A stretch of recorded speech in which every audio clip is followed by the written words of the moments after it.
shows back, I did a Theater of the Mind segment on the symbolism of animals and how people throughout history have tended to identify themselves or others with them. In societies and organizations big on ceremony and ritual, animal references abound. Militaries have especially delighted in using animals in the names of their brigades and equipment, with naval forces riding in sharks, bears, and hydras, pilots flying hornets, raptors, and warthogs, and land forces tearing up the countryside with scorpions, elephants, tigers, and panthers. But of all the animals revered for their strength, cunning, and predatory savagery, no beast worldwide can match the status of the wolf.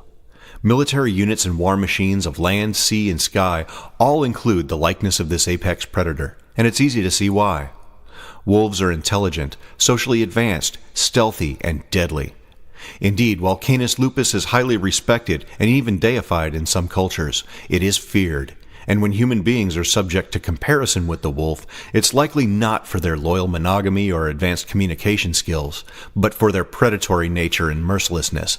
Throughout history, man is clearly the most prolific and dangerous predator of man, but a man blended with the legendary quintessence of the wolf is truly a creature to be feared. So it stands to reason that ancient and modern mythology alike would create that most savage of beasts, the lycanthrope, or, as he is commonly known, the werewolf. The lycanthrope, named from the Greek lykos for wolf and anthropos for man, is a specific example of the zoanthrope or therianthrope, a human who is able to transform into the physical form of an animal.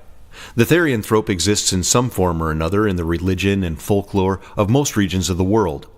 Kynanthropes, or were-dogs, for example, can be found in ancient Greece, China, and Central and Southeast Asia. The illyranthrope, or were-cat, is common in the lore of Europe, where people were said to take the form of house cats, or sometimes panthers. Asia is the land of the were-tigers, and Africa home of the were-lions, leopards, and cheetahs. Clearly, if you're going to be attacked by a were-cat, you're a lot better off in Europe, where you at least have a chance of getting off with a few scratches and not completely eaten. Were-bears, were-rats, were-hyenas, even were-sharks can be found in different cultures of the world. And some legends, notably those of North and Mesoamerican shamanism, include the skinwalkers or nahual, humans with the supernatural ability to shift into any form of animal. The werewolf legend, shared by we Westerners, is primarily a hybrid of Western and Eastern European folklore. There were several mentions of lycanthropes in Greek and Roman literature, but in post-Empire Europe they only got a few mentions and weren't really part of the popular mythology until the 14th century. The werewolves of Western Europe were usually tightly associated with witchcraft, and lycanthropy was achieved either voluntarily through some arcane ritual or as a result of a malevolent witch's curse. Meanwhile, in the Slavic regions of Europe, werewolves were often associated with vampires or possession by revenants, tying them in with the camp of the undead. In both regions, the influence of the church can be seen in werewolf legend, with lycanthropy being used as a punishment, either from God or the devil, depending on where you're from. To the modern Halloween haunter, werewolves are usually part of the cast, but not the central focus of the haunt. Most commonly, you see one or two as a rogue element in a graveyard or as one of several classic monsters in a general Gothic-style setting. A gypsy caravan is common set dressing. Since the association with Universal Pictures' The Wolfman is so strong, it provides an instant context. But what about the haunter who wants to use werewolves as the main theme? If you're establishing a werewolf backstory, and it's not Lawrence Talbot and the Gypsies, some very pertinent information would probably need to be laid out for the audience to, quote, get it. First of all, is this a single werewolf or a family? Wolves are social animals, and while they often hunt solo or in tandem, they usually run in fairly substantial packs. A family or group of lycanthropes would logically be very close-knit. Social order would tend to be pretty rigid, spouses would be inseparable, and the young would be protected ferociously. A single werewolf character would probably need some explanation if there are other characters not of the blood, so to speak. How did this person become one? Is his true nature known by the others, or is it a secret he's trying to hide? And, if his identity is known, how do the others deal with that? It all needs to make some sort of sense.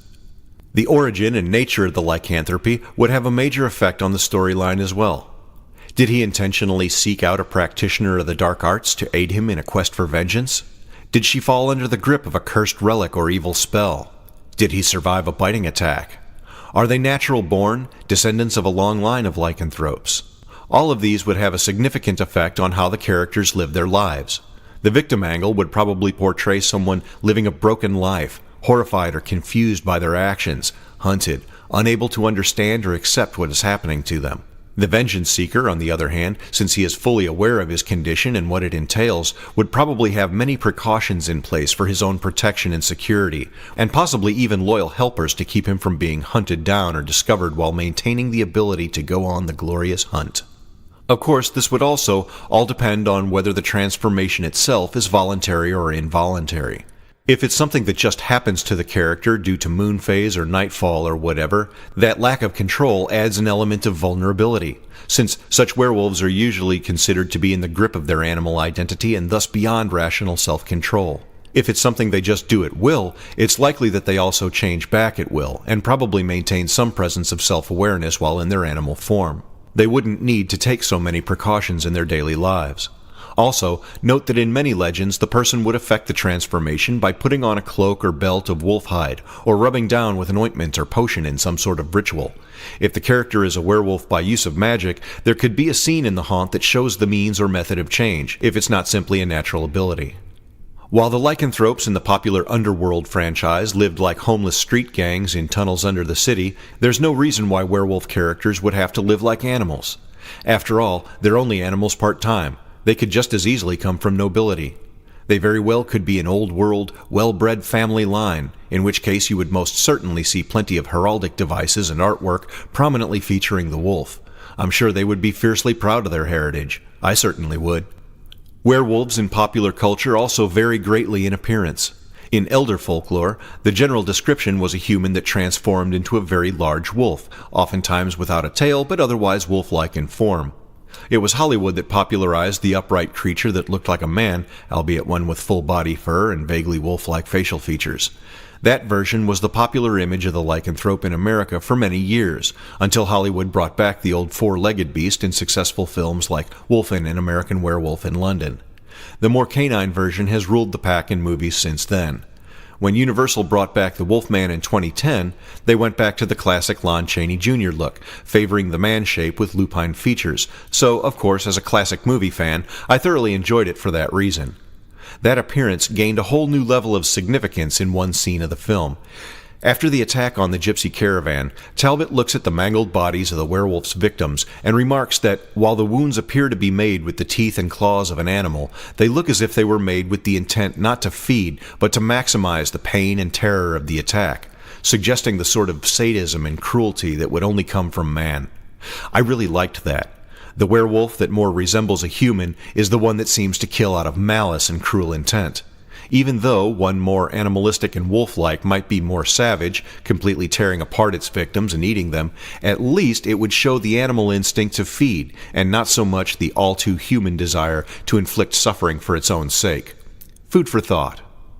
All in all, whether it's tearing apart a hapless hiker, shooting it out with vampires in a subway tunnel, or just sipping a pina colada at Trader Vic's, the werewolf in modern culture is here to stay. Considering that instinctive human distrust of the more primal aspects of the natural world, the opportunity to combine the most awful aspects of animal and human nature is irresistible to the dedicated fearmonger. So why not go old school and let the full moon illuminate your take on one of the most iconic denizens of the holiday? After all, people expect to hear wolf howls on Halloween. Be ashamed to not give them a taste of where they're coming from. From the Bestiary, I'm Revenant, and you're listening to Hauntcast.